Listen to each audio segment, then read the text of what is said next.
Houston, Texas. August 1967.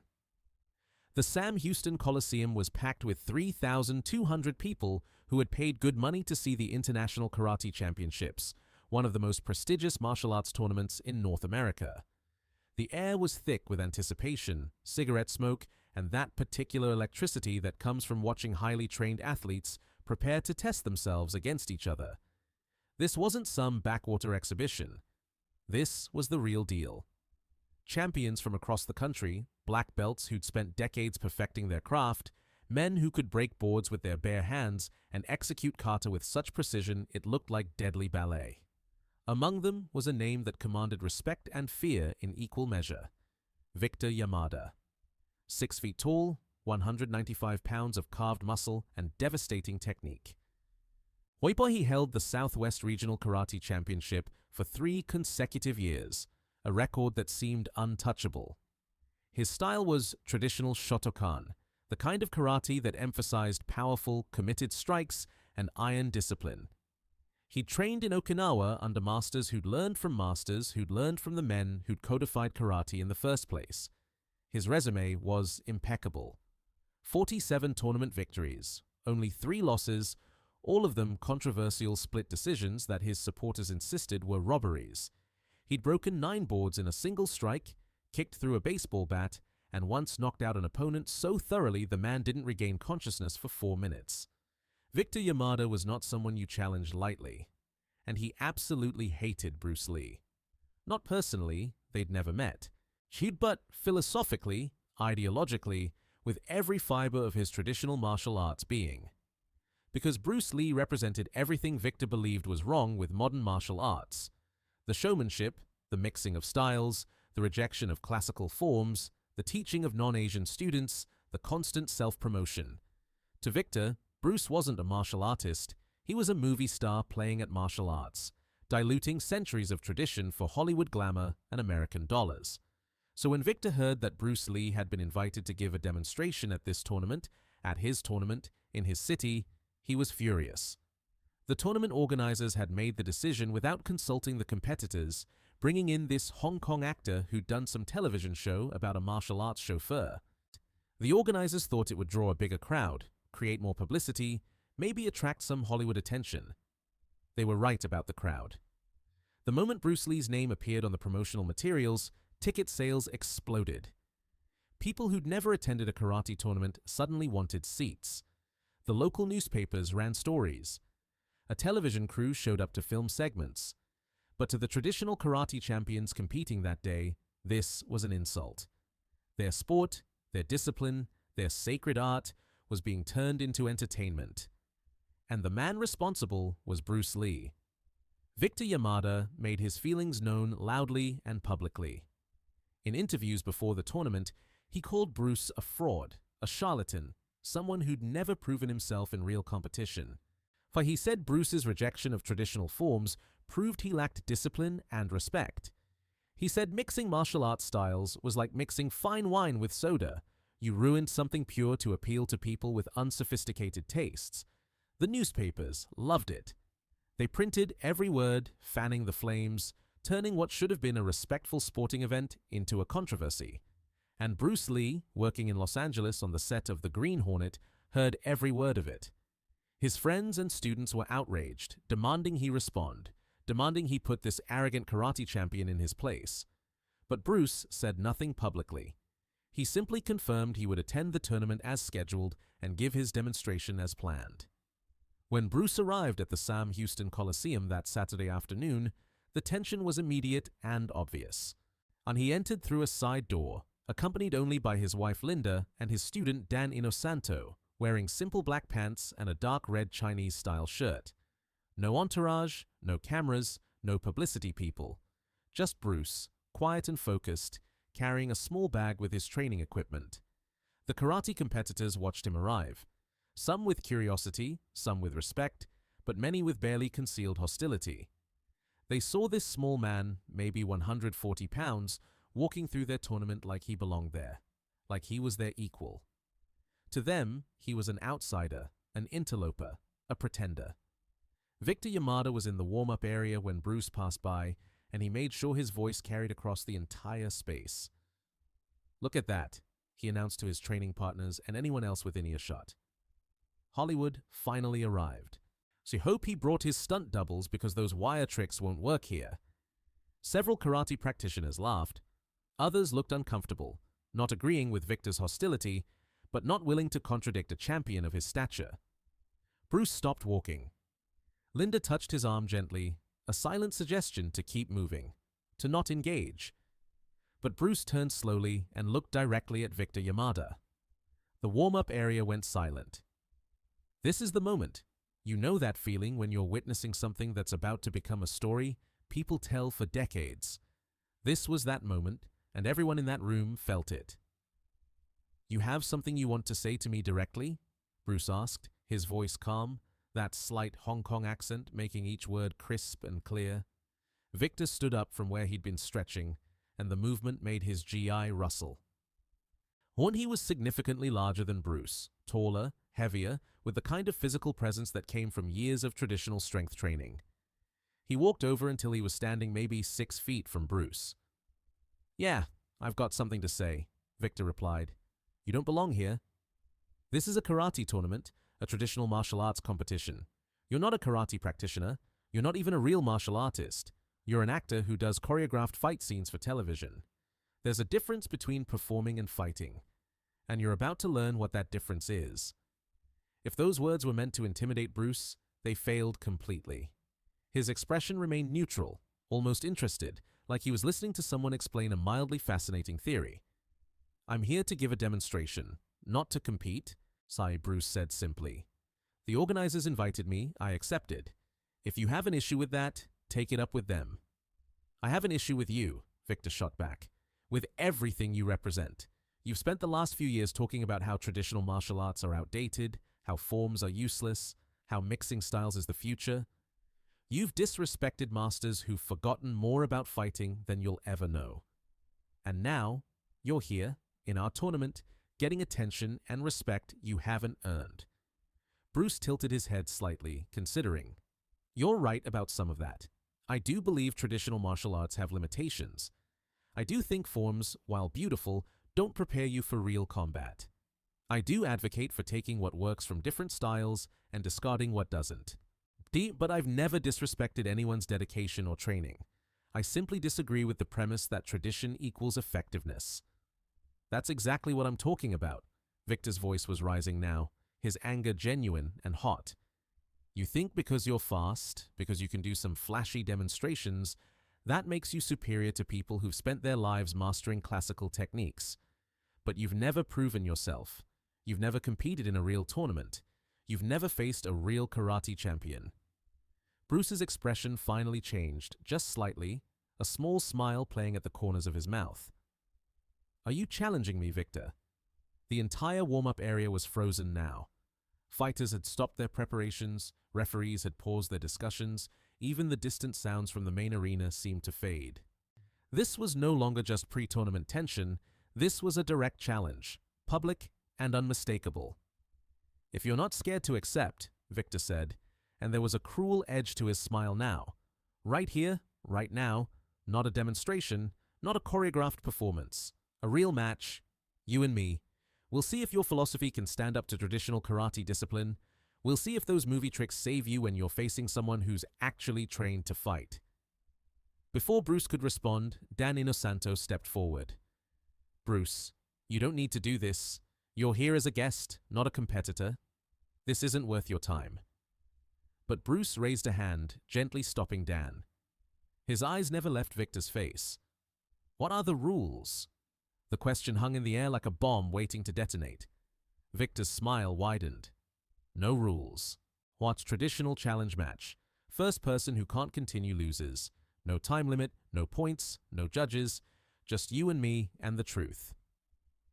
The tournament organizers had appeared now, 3 older men in suits looking panicked. This wasn't in the schedule, wasn't sanctioned, could create all kinds of liability issues. They tried to intervene. "Gentlemen, please," one of them started. "This isn't necessary." "We can, I accept," Bruce said, cutting him off. The organizers looked stricken. "Mr. Lee, we can't allow an unsanctioned match. The insurance, the liability, if someone gets hurt." "No one's going to sue anyone," Bruce said calmly. "Victor and I are both adults. We both understand the risks." He looked at Victor. "You understand the risks?" Victor's laugh was sharp and confident. "Man, the only person at risk here is you. I outweigh you by 55 pounds. And I've got 6 inches of reach on you. I've been training in karate since I was 8 years old. You're about to get a very painful education in why tradition exists, why forms matter, why you can't just dismiss centuries of knowledge because you think you found a shortcut." Bruce simply nodded. "Shall we do this here, or would you prefer the main arena?" "Here," Victor said immediately. "I don't need an audience to prove my point." Word spread through the Colosseum like wildfire. Within minutes, the warm-up area was packed with fighters, coaches, referees, journalists, and spectators who'd somehow heard what was happening and rushed to witness it. Someone had drawn a rough circle on the floor with athletic tape, maybe 20 feet in diameter. Not a proper ring, just enough space to define the combat area. Bruce removed his shirt, and revealing his famously defined physique, every muscle visible, his body fat percentage so low you could see the individual fibers of muscle moving beneath his skin. But next to Victor Yamada in his traditional karate gi, Bruce looked almost fragile. The size difference was significant and obvious. Victor had the build of a heavyweight, compact and powerful, with hands that looked like they could punch through concrete. Bruce looked like he weighed what a strong breeze could move. Victor stepped into the circle and immediately went into a traditional karate stance, Zenkutsu Dachi, a deep forward stance with his weight distributed 60 to 40, front arm extended in a guard position, rear hand cocked near his ribs ready to fire. His positioning was textbook perfect, exactly what you'd see in a traditional dojo, and exactly what centuries of Okinawan masters had refined and passed down. Bruce stepped into the circle and stood completely relaxed, his feet shoulder-width apart, hands at his sides, looking almost casual. To the karate practitioners watching, this looked like suicide. No guard, no stance, no defensive positioning. Just standing there like he was waiting for a bus. Victor noticed it too, and for a moment, uncertainty flickered across his face. Was this confidence or ignorance? Was Bruce Lee really so arrogant he'd face a karate champion with no guard whatsoever? Or was this some kind of setup, some trick he didn't understand? "You're not even going to take a fighting stance?" Victor asked, genuinely confused now. "This is my fighting stance," Bruce replied. "When you're ready, begin." Victor hesitated for just a moment longer, then committed. So he launched a front kick, Mei-geri, a fundamental karate technique executed with championship-level precision. His rear leg snapped forward with tremendous force, aimed at Bruce's midsection, the kind of kick that could crack ribs if it landed clean. But it didn't land. Bruce shifted his weight slightly, maybe 3 inches to the left, and the kick sailed past him, missing by what looked like a mile. Before Victor could retract his leg, Bruce moved, and what happened next was so fast that most of the witnesses couldn't process it in real time. Bruce's rear hand shot forward in a straight punch, covering the distance between them in what seemed like an impossibly short time. His fist connected with Victor's solar plexus, the same target he'd used against Jack Morrison, against countless other opponents who'd challenged him. So the impact was precise, focused, devastating. Victor's forward momentum from his kick amplified the effect of Bruce's counter.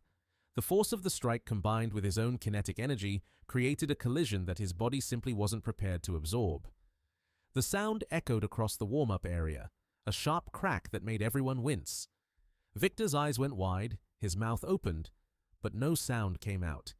His extended leg, which had been in the process of retracting, suddenly lost all strength. His guard position collapsed.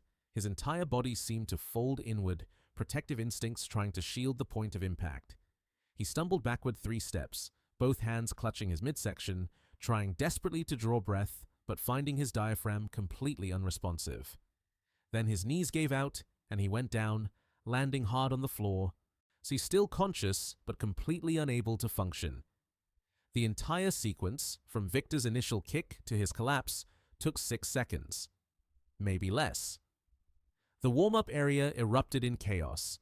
Shouts of disbelief, arguments breaking out immediately about what had just happened, how it was possible, whether it had been a lucky shot or a demonstration of skills so far beyond what they understood that they couldn't even properly categorize it. Dan Inosanto was grinning despite himself, having seen Bruce do this enough times to not be surprised, but still amazed every single time. The tournament organizers were frantically trying to get a doctor, worried about liability, about injuries, about how they were going to explain any of this. And Bruce Lee stood exactly where he'd been, watching Victor struggle to breathe, his expression one of concern, might not triumph. Two of Victor's training partners rushed to his side. One of them, a third-degree black belt named James Chen, looked up at Bruce with an expression mixing anger and confusion. "What did you do to him? Did you hit a pressure point? Did you use some kind of illegal technique?" "I struck his solar plexus with focused force," Bruce explained, his tone purely educational. "The celiac plexus nerve cluster is located there. When struck correctly, it sends a signal to the diaphragm to contract involuntarily. His body is protecting itself by temporarily shutting down his breathing. He'll recover in about 30 to 40 seconds. He's not seriously injured, just shocked." "You couldn't have done that much damage with one punch," James insisted. "Victor's trained to take body shots. He's taken full power kicks to the ribs and kept fighting." "That wasn't about power," Bruce replied. "It was about precision, about striking the right target at the right moment with the right technique. Your friend committed fully to his attack, which created an opening. I simply exploited that opening." Victor was beginning to recover now, his breathing returning in shallow, gasping breaths. Color was coming back to his face, though he still looked thoroughly stunned. His training partners helped him to a sitting position, where he sat with his head down, still clutching his midsection, trying to process what had just happened. The crowd around the circle had grown to maybe 150 people now, packed into the warm-up area, everyone talking at once. "Bruce," a journalist called out, someone who'd been covering the tournament, "can you break down what just happened? Hana, for those of us who didn't see it clearly?" Bruce hesitated. He didn't love being the center of attention like this, didn't enjoy the spectacle aspect of martial arts. But he also understood that this was a teaching moment, that what had just occurred could either be dismissed as a fluke or understood as a demonstration of principles that most martial artists hadn't explored. "Victor threw a front kick," Bruce began, and the crowd quieted immediately to hear him. It was a good kick, technically sound, powerful, committed. But the moment he committed to that kick, several things happened. His weight shifted entirely to his support leg, meaning he couldn't easily change direction or retreat. His kicking leg was extended, making him unable to defend against attacks to his upper body. And his forward momentum brought his solar plexus into range. "I simply intercepted his attack at the moment of maximum commitment and countered to his most vulnerable target." "That's not karate," someone in the crowd objected. "Karate doesn't teach sneaky counterattacks like that. Karate teaches honest, powerful, direct techniques." "This is exactly why I say traditional martial arts have limitations," Bruce replied, and you could hear the passion in his voice now. "You're defining karate by its classical forms, by what's taught in dojos, by what's aesthetically pleasing or traditionally acceptable. But real combat doesn't care about tradition. Real combat cares about what works. What I just demonstrated isn't a trick or a cheap shot. It's understanding timing, distance, and human anatomy at a level most classical training doesn't explore." "You got lucky," another voice called out. Victor wasn't ready. And he wasn't expecting you to attack during his kick. If he'd been prepared, if you'd fought for real, it would be different. Bruce's expression didn't change. "If anyone else wants to test that theory, I'm happy to demonstrate again." The challenge hung in the air. The crowd looked around at each other. These were serious martial artists, black belts, champions, men who devoted their lives to training. But nobody moved. Nobody stepped forward. Because they'd all seen what just happened. They'd seen a karate champion, a man who outweighed Bruce by 55 pounds and had decades of training, go down in 6 seconds from a single strike. And whatever their pride might whisper about how they could do better, their survival instincts were screaming something very different. Victor Yamada had recovered enough to stand now. Though he still moved carefully, one hand pressed against his solar plexus. He walked toward Bruce slowly, and the crowd parted to let him through. Everyone tensed, wondering if he was going to attack again, if his pride demanded a second attempt. But when Victor reached Bruce, he didn't take a fighting stance. He bowed, a formal, deep bow, the kind you give to a superior in traditional martial arts. When he straightened up, his face was a complicated mix of emotions, humility, respect, confusion, and something that might have been relief. "I was wrong," Victor said, and his voice carried across the silent room. "I called you a fraud, a pretender, someone who didn't understand real martial arts. But I'm the one who didn't understand. What you just did, that wasn't a movie trick. That wasn't choreography. That was real skill, real knowledge, real effectiveness. And I have no defense against it." Bruce extended his hand. "You have tremendous skill and dedication. Your karate is excellent. But karate, like all traditional martial arts, was designed for specific contexts, specific situations. What I've developed is optimized for one-on-one, unarmed combat with no rules. Different context, different optimization." Victor shook his hand, gripping it firmly. "Can you teach me what you just did?" Before Bruce could answer, dozens of voices joined in. The same question from fighters throughout the crowd. "Can you teach us? Can we learn this? Can we understand what just happened?" Bruce looked around at all these faces, these dedicated martial artists who moments ago had dismissed him, mocked him, called him a fraud, now looking at him with desperate hunger to understand. "And I'm going to ask you something right now. If you're watching this and you're learning about Bruce Lee's real fighting ability for the first time, if this story is showing you a side of martial arts history you never knew existed, do me a favor and hit that subscribe button. Because what happened next, what Bruce Lee built from moments like this, that's a story worth following." The demonstration Bruce had been scheduled to give that day never happened. Not the formal, planned demonstration anyway. Instead, for the next 2 hours, Bruce conducted an impromptu seminar in that warm-up area, showing these traditional martial artists principles they'd never encountered. He demonstrated the 1-inch punch, generating power from minimal distance. He showed the stop hit, intercepting attacks before they fully developed. He explained kinetic energy transfer, biomechanics, the vulnerability of classical stances, the predictability of kata movements. And these fighters, these champions and black belts who'd spent decades mastering their classical styles, absorbed every word like starving men at a feast. Victor Yamada sat in the front row of the crowd, taking notes on a small pad he'd borrowed from someone. His pride was wounded, yes, but his intellect recognized that he'd just been given access to knowledge that could transform his understanding of combat. James Chen, Victor's training partner, raised his hand during the seminar. "Bruce, you keep talking about classical stances having vulnerabilities, but those stances have been refined over centuries by masters who fought real battles. Are you saying they're all wrong?" "I'm saying they were right for their context," Bruce explained. Okinawan karate developed in a context where you might be facing multiple attackers, where you might need to defend against weapons, where you needed techniques that could be taught to soldiers quickly and effectively. In that context, powerful, committed strikes and stable stances make perfect sense. But remove that context, put 2 skilled fighters in a room with no weapons and no additional opponents, and the optimization changes. The stance that makes you stable against multiple attacks makes you slower to transition. The powerful wind-up that can knock down an armed opponent telegraphs your intention to a skilled observer. It's not about right or wrong. It's about context and purpose. Another fighter, an older black belt with gray in his hair, spoke up. "But Bruce, traditional martial arts have a spiritual component, a philosophical depth. They're not just about fighting effectiveness. They're about discipline, character, respect, tradition. By reducing everything to what works in combat, aren't you losing something important?" "I'm not reducing anything," Bruce replied. "I have tremendous respect for the philosophical and spiritual aspects of martial arts. I study Taoism, Buddhism, philosophy constantly. But I separate the physical and the philosophical. The physical techniques should be optimized for effectiveness.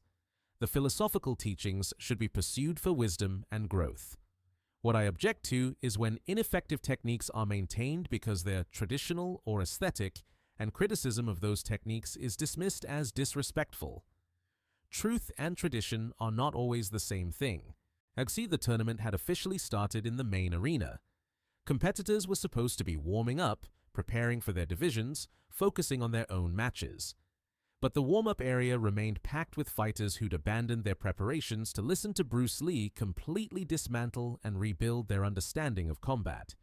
Tournament organizers kept coming in, trying to get fighters to their scheduled matches, growing increasingly frustrated that nobody would leave. Finally, one of the senior organizers, a 7th-degree black belt named Master Tanaka, entered the warm-up area. He was a legendary figure in American karate, having trained some of the greatest champions, and when he spoke, people listened. "Gentlemen," Master Tanaka's voice cut through the discussions, "we have a tournament to run." "I understand that, mister." Lee's demonstration has been educational, but we have paying spectators waiting for the competition to proceed. Bruce immediately bowed respectfully. "Master Tanaka, I apologize. I didn't mean to disrupt your tournament." "This wasn't planned." Master Tanaka studied Bruce for a long moment. "I watched what happened with Victor. I've known Victor since he was a boy.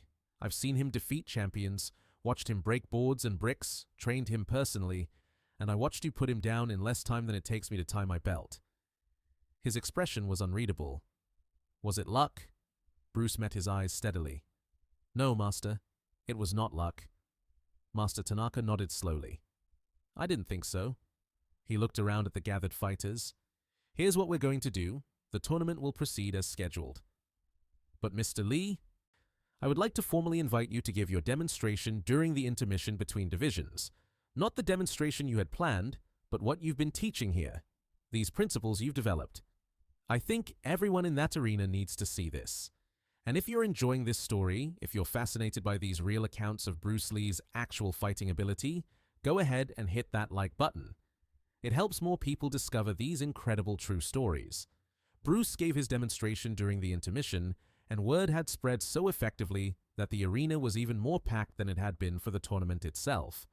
He brought several volunteers from the audience, including Victor Yamada, who had recovered fully and agreed to help demonstrate the techniques that had defeated him.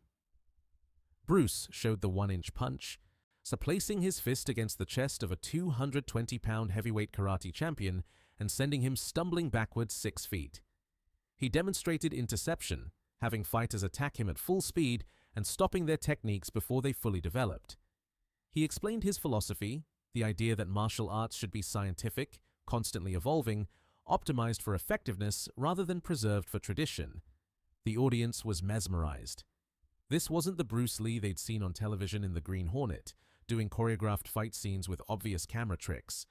This was Bruce Lee demonstrating real techniques on real martial artists, achieving results that seemed impossible but were undeniably happening right in front of them. After the demonstration, the tournament continued, but the energy had shifted. Our fighters who'd been completely confident in their classical techniques were suddenly questioning everything. Were their stances too deep? Were their movements too telegraphed? Had they been training in methods that were aesthetically pleasing but tactically inefficient? In the days and weeks following the Houston tournament, Bruce Lee received hundreds of requests from karate practitioners wanting to train with him. Many were rejected, Bruce's time was limited, and his standards were high. But some were accepted, and those students would go on to become some of the most influential martial artists of their generation. Victor Yamada was among those accepted. He traveled to Los Angeles once a month for the next 2 years, training privately with Bruce, learning Jeet Kune Do, integrating it with his karate background. He would later say that getting defeated in 6 seconds was the best thing that ever happened to his martial arts development, because it shattered his certainty and opened his mind to possibilities he'd never imagined. The karate community's response to what happened in Houston was mixed. Some embraced Bruce's teachings, recognizing that he'd identified real limitations in classical training. Others rejected it entirely, insisting that what Bruce did was disrespectful to tradition, that true martial arts weren't about effectiveness, but about preserving ancient wisdom. The debate raged in martial arts magazines, in dojos, in tournaments across the country, but nobody could deny what had happened. A traditional karate champion, a man with decades of training and dozens of tournament victories, they had challenged Bruce Lee to a no-rules match and been defeated in 6 seconds. That was a fact, witnessed by 150 people, discussed by thousands more. The implications of that fact were what people argued about, but the fact itself was undeniable. Bruce himself rarely mentioned the incident. When asked about it in interviews, he would simply say that it was an unfortunate confrontation that became a teaching opportunity. He never boasted about defeating Victor, never used it for self-promotion, never portrayed Victor as anything other than a skilled martial artist who'd been operating within limitations he didn't know existed. Years later, after Bruce's death in 1973, Victor Yamada was interviewed for a documentary about Bruce's life and influence. The interviewer asked him about that day in Houston, about how it felt to be so thoroughly defeated. Victor's answer was remarkably honest and introspective. He said, "I came to that tournament as a champion, completely confident in my abilities, convinced that traditional karate represented the ultimate in martial arts development. I saw Bruce Lee as a threat to everything I believed in, and I challenged him to prove that tradition was superior to innovation. But in those 6 seconds, he didn't just defeat me physically, he defeated my entire worldview. Everything I thought I knew about fighting, about power, about effectiveness, it all got questioned in the time it took him to throw one punch. And you know what? I'm grateful, because that defeat pushed me to evolve, to learn, to question my assumptions. I became a better fighter and a better teacher because Bruce Lee showed me that being a champion in one system doesn't mean you understand all of combat. It just means you've mastered that particular system's rules. The footage of Bruce's demonstration from the Houston tournament exists in fragments, grainy black and white film that's been copied and recopied so many times the quality is barely watchable. But martial arts historians have analyzed those fragments frame by frame, measuring reaction times, studying body mechanics, trying to quantify what made Bruce's techniques so devastatingly effective. The consensus among serious analysts is that Bruce had developed a level of speed and precision that was genuinely exceptional, even by professional fighter standards. His reaction time, the distance his strikes traveled, the power generation from minimal movement, all of it tested at the extreme end of human capability. He wasn't just fast for a martial artist. He was fast by any measure, approaching the limits of what human neurology and biomechanics can achieve. But beyond the physical measurements, there was something else, something harder to quantify.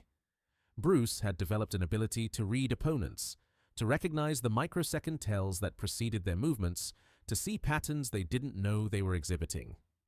He'd studied boxing, wrestling, fencing, Wing Chun, and dozens of other martial arts, not just to copy their techniques, but to understand their underlying principles, their strengths and weaknesses, their predictable patterns. And if you've made it this far into the story, if you're still watching, still learning about who Bruce Lee really was beyond the movies, I want to ask you to do something for me. Leave a comment below telling me what surprised you most about this story. Was it the 6-second defeat? The fact that a karate champion became Bruce's student? The philosophical approach Bruce took? I read every comment too, and I want to know what resonates with you. The Houston incident became one of those legendary moments in martial arts history that exists in multiple versions depending on who's telling it. Some versions claim Bruce used a secret pressure point technique. Others say it was a lucky shot. Some traditional karate practitioners still insist Victor threw the fight or wasn't really trying. But the people who were actually there, the 150 witnesses who saw it happen in real time, they tell a consistent story. They saw Bruce Lee, calm and apparently defenseless, intercept a championship-level karate technique and counter with a single strike that ended the confrontation before it really began. They saw a demonstration of speed, precision, and understanding that operated on a different level than what they'd trained to recognize. They saw something that changed their conception of what martial arts could be. Dan Inosanto, who was there that day, would later write about it in his book about Jeet Kune Do. He described the atmosphere in that warm-up area, the tension before the challenge, the shock after Bruce's counter, the hunger for knowledge that followed. He wrote that in his years with Bruce, he saw dozens of similar confrontations, challengers who thought they could expose Bruce as a fraud, fighters who believed their style was superior, or tough guys who wanted to test themselves against the legend. And in every case, Dan wrote, Bruce's response was the same. Calm acceptance of the challenge, followed by a demonstration so quick and precise, it left the challenger stunned, followed by gracious teaching if the person was willing to learn. Bruce never sought out these confrontations. He never needed to prove himself through violence. But when challenged, he responded not with anger or ego, but with the simple application of principles he'd spent his life developing.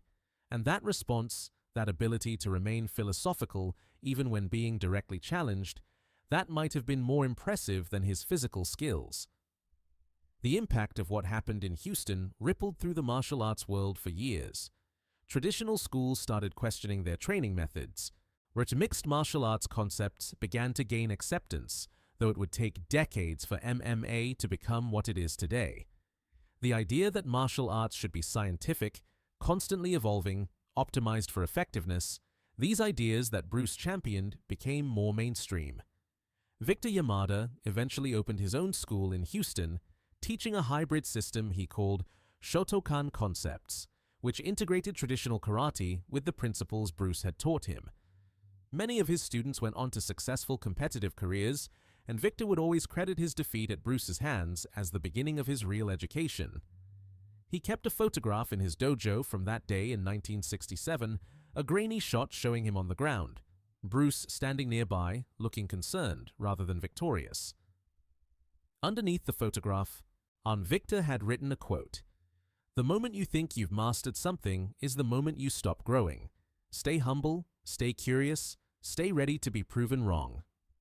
Before we finish this story, I want to ask you one more favor. If you found this account valuable, if you learned something about Bruce Lee you didn't know, if this changed your understanding of martial arts history, please share this video. Send it to someone who trains in martial arts, who loves Bruce Lee movies, who's curious about real fighting versus movie fighting. These stories deserve to be known, and sharing helps preserve this history. The legacy of that 6-second confrontation extends far beyond what happened in that warm-up area. It represented a pivotal moment in American martial arts, one when Eastern philosophy met Western skepticism and proved that effectiveness could be measured, tested, verified. It showed that tradition, while valuable, wasn't infallible. That size and strength, while important, weren't everything. That one person with a different approach could challenge an entire system and force it to evolve. Bruce Lee passed away in 1973, just 6 years after the Houston incident, and the martial arts world lost one of its greatest innovators.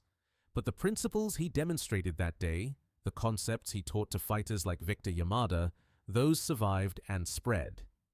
Today, virtually every serious martial arts school incorporates some element of what Bruce pioneered. The idea of taking what works from different styles, of testing techniques against real resistance, way of constantly evolving rather than preserving tradition for its own sake, these are now considered obvious truths. But in 1967, they were revolutionary.